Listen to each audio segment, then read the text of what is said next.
बिस्मिल्लाहिर्रहमानिर्रहीम। अस्सलाम वालेकुम नाज़रीन, ये फरवाज़ एनबी न्यूज़। मैं हूं आपका मेज़बान नवाज़ भुट्टो एक नए व्लॉग के साथ। आपसे गुजारिश है कि अभी तक अगर आपने मेरे चैनल को सब्सक्राइब नहीं किया तो कर लें, लाइक भी कर दिया करें, शेयर भी कर दिया करें ताकि मेरे रीच में इजाफा हो सके। BLA की अफगानिस्तान में मौजूदगी महज इल्ज़ाम है या हकीकत? दोहा मुज़ाकरात में BLA का मामला सानवी या गैर अहम क्यों रहा? क्यों पाकिस्तानी रियासत मजबूती से केस पेश न कर सकी? पाकिस्तानी वज़ीर दिफा और अफगान हुकाम के इंटरव्यूज़ और बयानात से BLA गायब क्यों है? ये एक अहम मामला है, इस पर हम बात करेंगे। और इससे भी ज़्यादा अहम मामला है कि बलूचिस्तान के हवाले से रियासत, वजारत दाखिला और एक नाम नहाद बलूचिस्तान हुकूमत घटिया सियासत का शिकार हो गई है। रियासत और वजारत दाखिला का हदफ बलूचिस्तान में BLA और दीगर जंगजू ऑर्गेनाइजेशन से, जबकि बलूचिस्तान के चुनतखब वज़ीर आला सरफराज बुगटी का हदफ तनकीद डॉक्टर मारंग बलोच यकजहती कमेटी है। आज हम ज़रा मुआजना करेंगे कि क्या सरफराज बुगटी का इतना कद काठ है कि वो बलोच यकजहती कमेटी या डॉक्टर मारंग बलोच को हदफ तनकीद बना सके। इसके अलावा BYC के रहनुमाओं के जो केस की समाअत है या आज उनका जो जेल ट्रायल हुआ है उसमें क्या इम्प्रूवमेंट हुई है या कौन सी उस वहाँ से कोई अहम खबर सामने आई है, इस पर भी हम बात करेंगे। और इस हवाले से इस्लामाबाद में क्या चल रहा है इस पर भी हम बात करेंगे। लेकिन सबसे पहले हम बात कर लेते हैं बलूचिस्तान के हवाले से जो मामला सामने आया है अपना इसके वज़ीर दाखिला मोहसिन नकवी के एक स्टेटमेंट के बाद। मोहसिन नकवी बलूचिस्तान के मामले से मुतवातिर लापता हैं, गैर अहम हैं और एपेक्स कमेटी बलूचिस्तान में भी वहाँ से भी गैर हाजिर रहे। और जाफर एक्सप्रेस से लेकर इस वक्त तक सिर्फ एक जो है वो मरतबा उन्होंने बलूचिस्तान ज़ियारत का दौरा किया था। उसके अलावा मोहसिन नकवी के लिए आपको पता है कि बलूचिस्तान गैर अहम है। आज हम ज़रा रियासती बिहेवियर्स, मोहसिन नकवी के रवैयों और सरफराज बुगटी की हरकतों का थोड़ा सा पोस्टमार्टम करते हैं। वज़ीर दाखिला मोहसिन नकवी का कहना है कि फितनाल हिंदुस्तान के दरिंदा सिफत अनासिर के खिलाफ ऑपरेशंस जारी रहेंगे। पाकिस्तान की सरजमीन से फितनाल हिंदुस्तान का खात्मा करके दम लेंगे। ये बात उन्होंने मेरे ख्याल में लाहौर में की है गवर्नर KP के साथ एक मुलाकात में। उन्होंने कहा है कि भारतीय हिमायत याफ्ता दहशतगर्दों के मज़मूम अज़ाइम कामयाब नहीं होने देंगे। ये वही वज़ीर दाखिला है जो कहता था कि बलूचिस्तान के शिद्दत पसंद महज एक SHO की मार है। शायद अभी तक उन्हें या तो वो SHO नहीं मिला या फिर खुद को इतना कमज़ोर समझते हैं कि बलूचिस्तान में आज तक वो सब कुछ नहीं कर सके जिनके हवाले से फैसले होते रहे हैं। जबकि रियासत का इल्ज़ाम है, आपको याद होगा पिछले दिनों DG ISPR lieutenant general Ahmed Sharif Chaudhry ने प्रेस कॉन्फ्रेंस की थी और उस प्रेस कॉन्फ्रेंस में उन्होंने जो पॉलिटिशियंस पर संगीन इल्ज़ाम आयद किए थे उनमें एक अहम तरीन इल्ज़ाम ये था कि जो पॉलिटिकल गवर्नमेंट्स हैं बिलखुसूस उन्होंने बात की खैबर पख्तूनख्वा हुकूमत के हवाले से कि नेशनल एक्शन प्लान पर अमल दरामद नहीं हुआ। नेशनल एक्शन प्लान पर टोटल अमल दरामद नहीं हुआ। Lieutenant general Ahmed Sharif Chaudhary DG ISPR का ये कहना किस हद तक दुरुस्त है, किस हद तक गलत है, उसके हवाले से कुछ हक़ाइक़ मैं आपके सामने रखता हूँ। इसकी हकीकत यह है कि बलूचिस्तान रियासत के ज़ेर कंट्रोल सूबा है। वहाँ पर जो भी पार्लियामेंट या जो भी सूबाई हुकूमत वजूद में आती है बेसिकली वो मुंतखब हुकूमत नहीं होती, इस वक्त भी नहीं है, क्योंकि बलूचिस्तान में free, fair and transparent election नहीं होते। लेकिन कौमी असम्बली में होने वाले कौमी सलामती कमेटी के इजलास के फैसलों का क्या हुआ? एक बंद कमरा इजलास हुआ था, इन कैमरा इजलास था जिसमें chief of army staff general Syed Asim Munir समेत DG ISI और दीगर ने शिरकत की थी। तफसीली ब्रीफिंग्स हुई थी, उसमें कुछ फैसले हुए थे। उन फैसलों पर अमल दरामद का क्या हुआ? DG साहब ज़रा फुर्सत मिले तो बता दीजिएगा। उसके अलावा जाफर एक्सप्रेस हाईजैकिंग के बाद 13 अपना तकरीबन जाफर एक्सप्रेस पर 13 से ज़ायद हमले हो चुके, लेकिन रियासत कहाँ नज़र आई? कहीं पर भी नहीं। बलूचिस्तान में जुलाई 2025 को आखिरी बार एपेक्स कमेटी का इजलास हुआ था। उन फैसलों का क्या हुआ? कुछ याद है आपको? क्योंकि मैं समझता हूं कि बलूचिस्तान बुनियादी तौर पर रियासती ज़ेर कंट्रोल सूबा है, वहां आपकी हुकूमत है, तो वहां पर नेशनल एक्शन प्लान नाफिज करना रियासत का काम है। बलूचिस्तान की हुकूमत तो एक पपिट हुकूमत है, एक ऐसी एक नाअहल हुकूमत कि जिसको अपने होने पर भी शक होता है। तो उनकी क्या औकात आपके सामने, वहां तो आपको करना चाहिए था। जबकि 20 नवंबर 2024 को नेशनल एक्शन प्लान यानी के वफाकी एपेक्स कमेटी का इजलास हुआ था। वज़ीर आज़म की ज़ेर सदारत इजलास में जो है वहाँ पर बलूचिस्तान में सरगर्म तंजीमों के खिलाफ एक जामे फौजी ऑपरेशन की मंजूरी दी गई थी। इस इजलास के फैसलों पर कोई अमल दरामद नहीं हुआ, जबकि नेशनल एक्शन प्लान के जो था असली, उसका जो नुक्ता नंबर 17 था, वो आपको याद है? वो मैं आपको बता देता हूँ। वो नुक्ता ये था कि बलूचिस्तान को खसूसी तवज्जो की ज़रूरत है, क्योंकि वहाँ सिर्फ मजहबी नहीं बल्कि कौम परस्ती के नाम पर भी दहशतगर्दी हो रही है। बलूचिस्तान में समाजी तब्दीलियाँ लाने के लिए इकदाम के साथ इंतज़ामी नेटवर्क को मजबूत करने की ज़रूरत है, लेकिन क्या किसी एक बात पर भी अमल हुआ? नहीं हुआ। जबकि चुनतखब वज़ीर आला की अब बारी आती है जनाब सरफराज बुगटी साहब की। पता नहीं क्यों जब मैं इनको सरफराज बुगटी कहने लगता हूँ तो इनका नाम सरफराज भट्टी मेरे जहन पे आने लगता है। अगर किसी दिन ये निकल जाए तो मैं बहुत माजरत खाऊँ। जबकि चुनतखब वज़ीर आला बलूचिस्तान सरफराज बुगटी की नज़र में बलूचिस्तान का सबसे बड़ा मसला डॉक्टर महरंग बलोच और बलोच यकजहती कमेटी है। इसलिए वो बरमला कहते हैं, ये उन्होंने कहा है, एक रियासती रिपोर्टर हैं, सहाफ़ी हैं और रियासती एंकर हैं हसन अयूब, इस्लामाबाद से उनका ताल्लुक़ है। उनके साथ उन्होंने एक पॉडकास्ट किया और उस पॉडकास्ट में सरफराज बुगटी ने कहा कि डॉक्टर महरंग बलोच और उनकी जमात कहीं पर भी रजिस्टर्ड नहीं है, वो कोई सियासी कारकुन नहीं है, BYC कोई सियासी मूवमेंट नहीं है, ना ही doctor Mahrang human rights activist हैं। उनकी जदोजहद पाकिस्तान को तोड़ने की है, इसलिए वो वायलेंस करते हैं और इंतहा से ज़्यादा वायलेंस करते हैं। जहां पाकिस्तान का झंडा नज़र आता है उतार कर जला देते हैं। ये अपने जलसों में आज़ाद बलूचिस्तान का तराना लगाते हैं और आखिर में जलसों के शुरका आज़ादी की जदोजहद का हलफ लेते हैं। ये मुमकिन नहीं है कि मुल्क तोड़ने वालों को एडवोकेसी की इजाज़त दी जाए।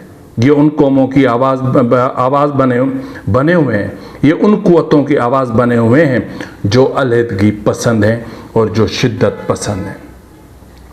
सरफराज बुगटी ने अपने पॉडकास्ट में पंजाब की भरपूर वकालत करते हुए उन्हें एक गुलदस्ता करार दिया और पंजाब को गुलदस्ता नहीं, सूबों को जो है वो फूल करार दिए और जो पंजाब है उसको जो गुलदस्ते का पकड़ने वाला दस्ता होता है वो करार दिया और कहा कि पंजाब का दिल बहुत बड़ा है और मिसिंग पर्सन्स का मसला बलूचिस्तान से कानून साजी के ज़रिए ख़त्म कर दिया गया है। ये तय करना रियासत का काम है कि कौन लापता है, कौन जबरी तौर पर लापता है, कौन खुद साख्ता लापता है। लेकिन बलूचिस्तान में मिसिंग पर्सन्स को प्रोपेगेंडा के टूल के तौर पर इस्तेमाल किया जा रहा है। ये बलूचिस्तान को तोड़ने वाली फोर्सेस की आप अपना टूल के तौर पर इस्तेमाल किया जा रहा है। और उन्होंने कहा अख्तर मेंगल के हवाले से कि जो है वो अख्तर मेंगल दुबई में जहाँ रहते हैं वहाँ क्या कोई ऐसा अलहदगी पसंदी का या आज़ादी का नारा लगा सकते हैं, ये उन्होंने कहा है। लेकिन मैं चाहता हूँ कि इसका हम आपको जवाब ज़रा बता दें, हकीकत क्या है वो ज़रा मैं आपको बता देता हूँ। सरफराज बुगटी साहब की खिदमत में अर्ज़ है कि बलोच यकजहती कमेटी इसलिए रजिस्टर्ड नहीं है कि वो कोई पॉलिटिकल या पावर पॉलिटिक्स के जो उसमें नहीं आती, वो पावर पॉलिटिक्स नहीं कर रही है। बलोच यकजहती कमेटी कोई NGO नहीं है, ना उसको फंड्स की ज़रूरत है, इसलिए वो बाहैसियत NGO भी रजिस्टर्ड नहीं है। अगर जबरी गुमशुदगी महज सियासी प्रोपेगेंडा है जिसको आपने कानून साजी से हल कर लिया है, तो फिर जबरी गुमशुदगी कमीशन क्यों मौजूद है? क्यों 4-5 जजेस आपने बिठा दिए हैं? क्या वो कोई तमाशा करने के लिए बैठे हुए हैं? वो 50 लाख रुपए मुआवजा किसको और क्यों दे रहा है कमीशन? वो क्यों कह रहा है कि 10,000 जो है जबरी गुमशुदगियों के मामलात आए, उनमें से तकरीबन 8,000 निपटा दिए, 2,000 लोग अभी तक मिसिंग है। और अक्सर जिनके लिए आप कह रहे हैं कि वो खुद साख्ता जलावतन है, तो फिर 50 लाख का मुआवजा कमीशन क्यों दे रहा है? क्यों एक पैकेज का अनाउंसमेंट हुआ है? सरफराज बुगटी साहब, फुर्सत मिले तो आप भी जवाब दे दीजिएगा। अब हम बात कर लेते हैं सरफराज बुगटी की ज़ात के हवाले से। क्या सरफराज बुगटी की बुनियादी तौर पर शनाख्त है क्या? सिर्फ ये कि वो रियासत का सहूलतकार है? क्या सरफराज बुगटी का सियासी कद डॉक्टर महरंग बलोच जितना है? नहीं, डॉक्टर महरंग बलोच के सामने वो महज एक बोना है। डॉक्टर महरंग बलोच का शुमार आलमी लेवल के सियासतदानों से होता है। सरफराज बुगटी डॉक्टर महरंग के सामने free, fair and transparent election तक नहीं लड़ सकता। सरफराज बुगटी के पीछे रियासत है, डॉक्टर महरंग बलोच के पीछे। डॉक्टर महरंग बलोच एक लीडर है और उनके पीछे लाखों करोड़ों बलोच हैं। जब वो किसी जगह खड़ी हो जाती हैं तो हज़ारों लाखों लोगों का मजमा इकट्ठा हो जाता है। रहा सवाल मजम्मत का, तो उन्होंने जाफर एक्सप्रेस की भी मजम्मत की थी।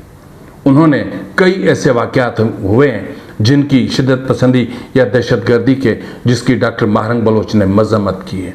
और दूसरी बात यह कि उनका जब किसी शिद्दत पसंद ऑर्गेनाइजेशन से कोई ताल्लुक ही नहीं है, वो महज एक जो ह्यूमन राइट्स एक्टिविस्ट हैं, तो वो किसी और के हवाले से क्यों आप उनसे कहलवाना चाह रहे हैं? और दूसरी बात यह है कि आपने परचम जलाने का जो इल्ज़ाम आयद किया है PYC पर या डॉक्टर महरंग बलोच पर, यह इल्ज़ाम आपने सुप्रीम कोर्ट बार में जब खिताब किया था वहाँ भी किया था, लेकिन बदकिस्मती से आपने अभी तक कोई सबूत पेश नहीं किया। ऐसा ही इल्ज़ाम आपने समीदीन बलोच पर भी आयद किया था, लेकिन बदकिस्मती से अभी तक आपने समीदीन बलोच के हवाले से सबूत पेश न करने और समीदीन बलोच के चैलेंज करने पर आपने माफ़ी मांगकर जान छुड़ाई थी। संगीन इल्ज़ाम जिस तरह आप आयद कर रहे हैं, इसी तरह के इल्ज़ाम DG ISPR lieutenant general Ahmed Sharif Chaudhry ने भी लगाए थे, जिस पर डॉक्टर महरंग बलोच ने उन्हें लीगल नोटिस दिया था, जिसका अभी तक कोई जवाब नहीं आया। तो इसके हवाले से हम ज़रा और आगे चलते हैं। रहा सवाल अपना, अच्छा आगे जनाब फरमा रहे हैं कि सरफराज बुगटी ने अख्तर मेंगल के हवाले से दुबई की बात की, तो क्या वहाँ पर वो ऐसा कोई नारा लगा सकते हैं? तो जनाब मैं ज़रा आपसे पूछना चाहता हूँ, क्या दुबई में कोई नस्ल कशी चल रही है? क्या वहाँ लोग बुनियादी इंसानी हकूक़ से महरूम हैं? क्या वहाँ की रियासत लोगों का मावराए अदालत कत्ल और उन्हें जबरी गुमशुदगियों का निशाना बनाती है? क्या वहाँ कानून की बालादस्ती नहीं है? क्या अदालतों को वहाँ डिक्टेट किया जाता है? क्या जजिस को फैसले लिख कर दिए जाते हैं? या फिर उस मुल्क के साथ वही सब कुछ हो रहा है जो यहाँ रियासत पाकिस्तान के साथ कर रही है, या पाकिस्तान के सूबों के साथ जो हशर हो रहा है, जिस तरह बिलखुसूस खैबर पख्तूनख्वा हो, बलूचिस्तान हो, तीसरे नंबर पे सिंध, क्योंकि जबर करने वालों में तो पंजाब भी शामिल है ना, पर पंजाब कहाँ खड़ा है? तो इसलिए सरफराज बुगटी साहब से गुजारिश है कि आप जब भी बात करें सोच समझ कर बात किया करें। आपके बलूचिस्तान की सूरत-हाल क्या है? मैं ज़रा पिछले 24 घंटों की सिचुएशन आपके सामने रखता हूँ, आप खुद अंदाज़ा लगा लीजिए कि इस नाअहल तरीन शख्स, इस जाहिल बेवकूफ़ तरीन शख्स को वज़ारत आला के मनसब पर चाहिए कि नहीं बैठना चाहिए। पंजगुर 2 लापता अफराद की लाशें बरामद हुई हैं जनाब। पंजगुर प्रोम में बरामद होने वाली लाशों की शनाख्त ज़हूर वल्द आर्ज़ मोहम्मद और फ़कीर जान वल्द गुलाम जान, जिन्हें गुज़िश्ता शब जो है मकामी डेथ स्क्वाड के गिरोह ने वहाँ से अगवा किया था। अगवा करने के बाद उन्हें कत्ल कर दिया गया।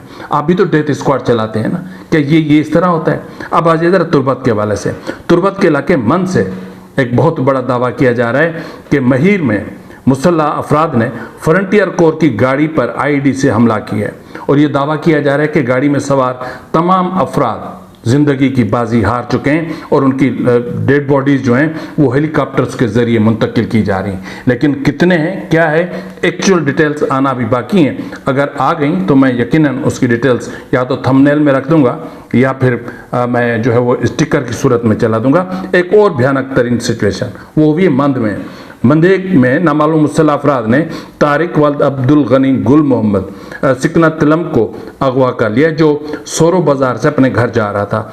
Abdul Ghani Gul Mohammad vice chairman union council Talamp और इलाके की मारूफ शख्सियत हैं जनाब सरफराज बुगटी चुनतखब वज़ीर आला साहब।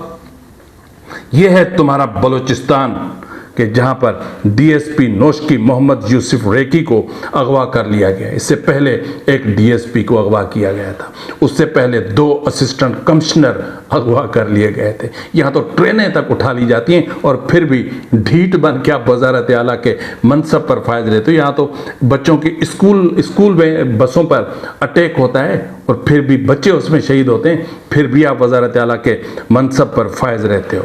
मोहम्मद यूसुफ रेकी को थल के रास्ते सुराब जाते हुए गरगीना के इलाके से अगवा किया गया।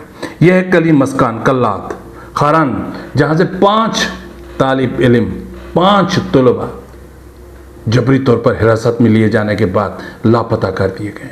फिर भी सरफराज बुगटी साहब आप दावा करते हो बलूचिस्तान में कि हमारी बेहतरीन गवर्नेंस चल रही है, गुड गवर्नेंस का दावा करते हो। ये तो बेड से भी कोई बेडेस्ट गवर्नेंस हो तो मेरे ख्याल में, अगर मैं लफ्ज़ सही बोल रहा हूँ, तो बुरे से बुरी हुक्मरानी या हाकमियत अगर कोई होती है तो वो आप कर रहे हैं। तो वहाँ पर जो है वो जो बच्चे अगवा हुए हैं उनमें हमीदुल्ला उम्र 15 साल, बवाल खान उम्र 15 साल, जहांगीर उम्र 22 साल, अहमद शाह उम्र 19 साल और नेमतुल्ला उम्र 22 साल, और इनको हिरासत में लिए जाने के बाद लापता किए गए। और दूसरी तरफ बलोच लिबरेशन आर्मी के कर्मचारियों ने मस्तूम, बलगतर और सोराब में 4 मुख्तलिफ कार्रवाइयों में फौज और उसके शराकतदारों को निशाना बनाया, जिसमें 3 एहलकारों की हलाकत का दावा किया जा रहा है, जबकि सोराब में फोर्सेस और एहलकारों में का असलहा भी जब्त हुआ है और 2 कर्मचारियों कामरान समालानी उर्फ सारोत और मकबूल मोहम्मद हसनी उर्फ बाली की हलाकत का भी दावा सामने आ रहा है। तो ये है आपके बलूचिस्तान की सूरत हाल, और फिर भी आप बात कर रहे हो कि हम तो जी ज़बरदस्त बैठे। इससे पहले कि मैं आपको बताऊं कि दोहा में क्या सिचुएशन हुई, बीएलए के मामला क्या रहे, क्यों हुकूमत बीएलए का केस प्लीड नहीं कर सकी, क्यों आर्ग्यू नहीं कर सकी, क्यों चीज़ें सामने आईं। लेकिन उससे पहले मैं आपको बता दूं कि आज अपना बलोच यकजहती कमेटी की जो क़यादत है, जिनमें डॉक्टर महरंग बलोच, बीबो बलोच, गुलजादी बलोच, बीबर्ग बलोच और सिबगतुल्लाह शाहजी के केस की उनकी समाअत थी और जेल ट्रायल आज उनका हुआ। उनको जेल की अदालत में पेश किया गया, अहाते में अदालत लगी और वहाँ पर बग़ैर किसी जो है वो लीगल फॉर्मेलिटी के उनके रिमांड में 10 रोज़ की तोसी कर दी गई। मार्च 2025 से बलोच यकजहती कमेटी की क़यादत मुतवातिर रियासती जुल्म और जबर का शिकार है, इसलिए कि मार्च 2025 में BYC ने जबरी गुमशुदगियों और मावराए अदालत कत्ल के खिलाफ शदीद एहतजाज किया था।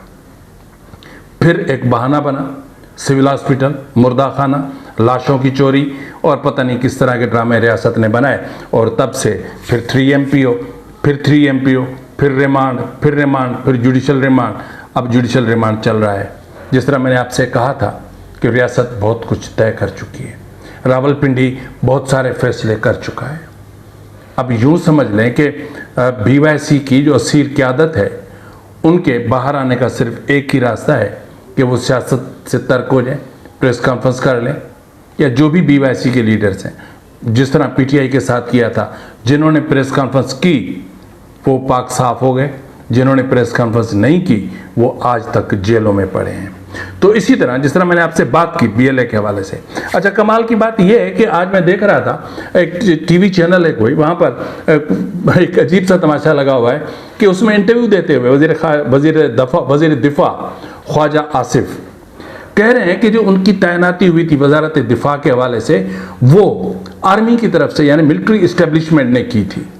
यानी आप अंदाज़ा कर लें कि पाकिस्तान में जमहूरियत कितनी मजबूत है, आप अंदाज़ा कर लें कि आइन की हुक्मरानी कितनी चलती है कि वज़ीर दिफा के लिए जो आर्म फोर्सेस हैं या जो मिलिट्री इस्टेब्लिशमेंट है वो खुद मुंतखब करती है कि ये हमें वज़ीर दिफा चाहिए, ये हमें वज़ीर ख़ारजा चाहिए, ये हमें फाइनेंस मिनिस्टर चाहिए, ये हमें वज़ीर दाखिला चाहिए।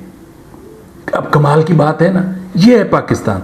तो इसी तरह आपने देखा होगा कि गुज़िश्ता रोज़ भी मैंने आपसे बात की थी कि बलूच अफ़गानिस्तान और पाकिस्तान के दरमियान एक जंग छिड़ी, और जंग में आपने देखा कि दोनों तरफ से नुकसान हुआ। फिर जाहिर है कि मामला चले, फिर तुर्किया और कतर ने जो है सालसी का किरदार अदा किया। फिर मुज़ाकरात हुए और मुज़ाकरात में जंगबंदी पर इत्तफाक हुआ। अब उससे पहले जो कुछ चल रहा था उसमें हुकूमत की तरफ से संगीन तरीन इल्ज़ाम आयद किए जा रहे थे कि अफ़गानिस्तान में BLA को तरबियत दी जाती है, अफ़गानिस्तान में BLA के खुदकश बम्बार तैयार किए जाते हैं, वहाँ पर TTP और BLA में शराकतदारी है। और जब जाफर एक्सप्रेस की हाईजैकिंग हुई थी उसके बाद से इस हवाले से इल्ज़ामात मज़ीद संगीन हो गए थे। और उसके जवाब में 13 मार्च 2025 को जाफर एक्सप्रेस के सानिये के बाद अफ़गान वज़ारत ख़ारजा ने बाकायदा इसका जवाब दिया था और उन्होंने कहा था माफ़ कीजिएगा, उन्होंने कहा था कि BLA की मौजूदगी का पाकिस्तानी इल्ज़ाम हम मुस्तरद कर चुके हैं। अफ़गान वज़ारत ख़ारजा ने पाकिस्तान के इन इल्ज़ामात को बेबुनियाद करार दिया था जिनमें कहा गया था कि बलूचिस्तान में जाफर एक्सप्रेस हमले में मुलविस बलोच लिबरेशन आर्मी BLA को अफ़गानिस्तान में पनाह हासिल है। वज़ारत ख़ारजा के तर्जमान अब्दुल कहार बल्खी ने कहा कि अफ़गानिस्तान में BLA के किसी रुकन की मौजूदगी नहीं और ना ही उनका इस्लामी अमारात के साथ कोई ताल्लुक़ है। उन्होंने पाकिस्तानी हुकाम पर जोर दिया कि वो गैर जिम्मेदाराना बयानात देने की बजाय अपने सिक्योरिटी और दाखिली मसाइल पर तवज्जो दें। रिसेंटली इनका एक स्टेटमेंट आया था जो निगरान वज़ीर दिफा है, उन्होंने कहा था कि पाकिस्तान अपने दाखिली मामलात को क्यों नहीं देखता, हर चीज़ का इल्ज़ाम अफ़गानिस्तान पर क्यों आयद कर दिया जाता है, BLA हो BLF हो उसका इल्ज़ाम क्यों आता है। तो जो दोहा में जो मीटिंग्स हुई या जो मुज़ाकरात हुए इस हवाले से, तो उसमें पाकिस्तान हुकूमत के पास कोई ऐसा ठोस सबूत नहीं था जो वो अफ़गान हुकाम के सामने रखते कि जी ये हमारे पास ठोस सबूत हैं, ये स्पेसिफिक एक जगह है, यहाँ पर इनके तरबियत गाहें हैं, यहाँ इनको असलहे की इजाज़त अपना तरबियत दी जाती है, यहाँ खुदकश बम्बार तैयार किए जाते हैं और यहाँ पर ये चीज़ होती है। लेकिन पाकिस्तान हुकूमत के पास स्पेसिफिक कोई चीज़ मौजूद नहीं थी। हाँ, अलबत्ता जिस तरह कल के व्लॉग में मैंने कहा था कि अफ़गान हुकूमत के पास इस चीज़ के स्पेसिफिक एविडेंस मौजूद थे कि बलूचिस्तान और खैबर पख्तूनख्वा में दाइश खुरासान के तरबियती मराकज़ मौजूद हैं। कमाल है ना कि हम दाइश को तरबियत दे रहे हैं। अब जिस तरह पहले हमने 93,000 तालिबान को तरबियत दी थी और तैयार किया था, और ख़ुद वज़ीर दिफा कह रहे हैं कि हमने पहले रूस से पैसे लिए थे अफ़गानिस्तान में जंग के लिए, फिर हमने अमेरिका से पैसे लिए, फिर अमेरिका ने कम पैसे दिए, फिर अमेरिका ने ज़्यादा पैसे दिए, फिर हमने अमेरिका की जंग लड़ी अफ़गानिस्तान में। ये खुद जो है वो वज़ीर दिफा ख्वाजा आसिफ ये चीज़ें कह रहा है, ये खुद चीज़ें ऑन रिकॉर्ड हैं, मैं कोई ढकी छुपी बात नहीं कर रहा। तो BLA पर जो इल्ज़ामात आयद किए जा रहे हैं या BLF पर जो इल्ज़ामात आयद कर रही हैं, बुनियादी तौर पर हुकूमत एक हाइप क्रिएट करने की कोशिश कर रही है ताकि उन्होंने जो इंटरनेशनल मार्केट में बलूचिस्तान के हवाले से या बलूचिस्तान के मादनियात के हवाले से जो उन्होंने डील्स कर रखी हैं, जो उन्होंने MOUs साइन कर रखे हैं, जो उन्होंने मुआहदे कर रखे हैं, उनके हवाले से या ऐसी कोई चीज़ हो सके कि वो इन्वेस्टर्स बलूचिस्तान की तरफ मुतवज्जा हों। लेकिन मैं पहले भी कह चुका हूं कि BLA BLF ब्रास जितनी भी ऑर्गेनाइजेशंस हैं उनका एक इत्तफाक हुआ है, इत्तेहाद हुआ है कि किसी भी मुल्क को बलूचिस्तान में घुसने नहीं दिया जाएगा। बलूचिस्तान के मादनियात किसी को भी लेकर नहीं जाने दिए जाएंगे। और मुझे जहाँ तक इतलात मौसूल हो रही हैं कि बलूचिस्तान के मादनियात के हवाले से कि वहाँ से रिकॉर्डिंग के साथ जो मुआहदा हुआ है उसकी रिकॉर्डिंग के मुआहदे की हकीकत क्या है, कितने में मुआहदा हुआ है, कितना गोल्ड रिकॉर्डिंग यहाँ से लेकर जा चुका है और उनमें से कितना पैसा बलूचिस्तान हुकूमत के ख़जाने में आया है, कितना पैसा वफाक के ख़जाने में आया है, कितना रिकॉर्डिंग को मिला है। इसके हवाले से कुछ अहम एविडेंस जो है वो अनकरीब जो है वो मंजर आम पर आने वाले हैं, जो इस पूरे मुआहदे को रिकॉर्डिंग के साथ जो रियासती मुआहदा है उसको झंझोड़ के रख देंगे। आप इंतज़ार करें, चंद दिनों की बात है। और उस पर मेरी इतलात के मुताबिक बलूचिस्तान की जो जंगजू ऑर्गेनाइजेशन है वो और आज़ादी पसंद और जो पॉलिटिकल पार्टीज़ हैं मुख्तलिफ जावियों से उस पर काम कर रहे हैं। फिल वक्त के लिए इतना ही, मिलते हैं प्रोग्राम में, तब तक इजाज़त दीजिए। फ़ी अमान अल्लाह।